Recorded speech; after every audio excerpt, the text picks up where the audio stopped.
Я 6 числа мы, старейшины села Самашки, встретились с заместителем командующим Антонов Юрием Александровичем и на мирным путем хотели решить вопрос, чтобы люди не были уничтожены, мирным путем войти, в федеральные войска, чтобы вошли. Договорились, согласились, он потребовал нам сдать 264 стволов орудий.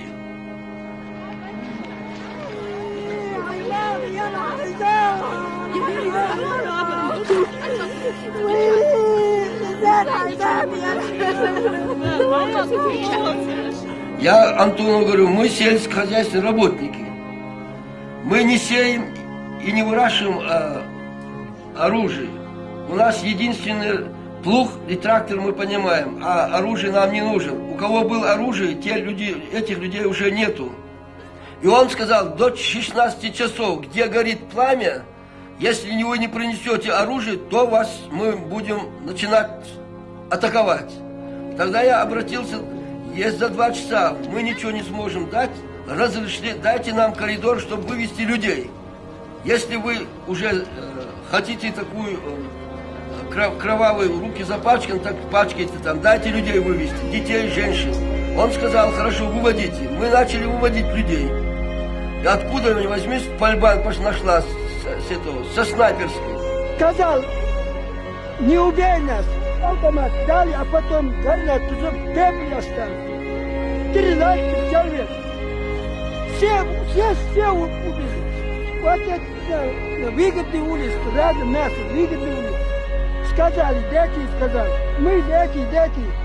А ты хорошо сказал, бросил, дети тоже убили. Со всех сторон начали обстреливать. Шел обстрел, а потом тысячами зашли сюда и вот вытворяли. Поставили женщин, слушай, поймали вперед БТР сзади, идут, а женщин вперед гонят, чтобы их там не стреляли или что-то. Ну, вот это настоящий геноцид был.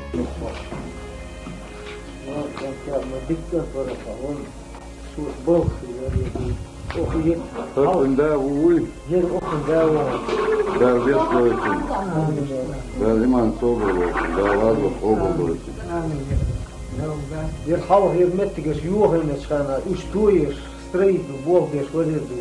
Как раз халэр вала, завод, халфачный, твах, тига, верховый.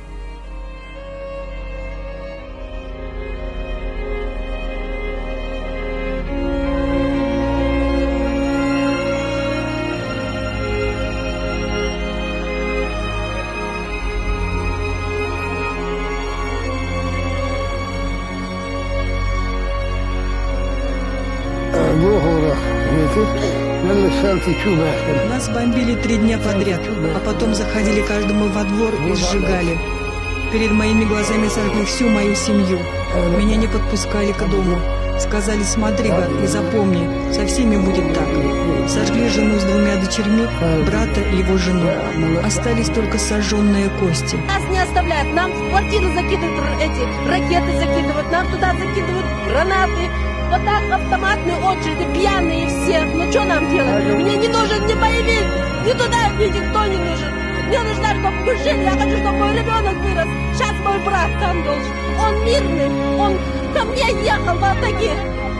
Ко мне ехал он в Атаге. Я хочу, моему брату было 5 лет, мать умирала, мы его воспитали.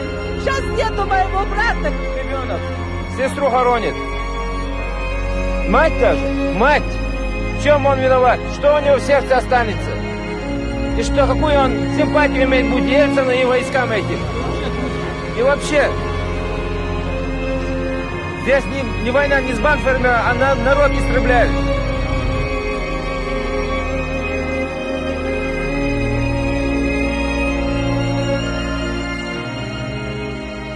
Мы сами, значит, видели этот ужас и драму. И до последнего все клянутся, вот этот, вот, за Самашки мы еще никогда в жизни не простимся. Ой.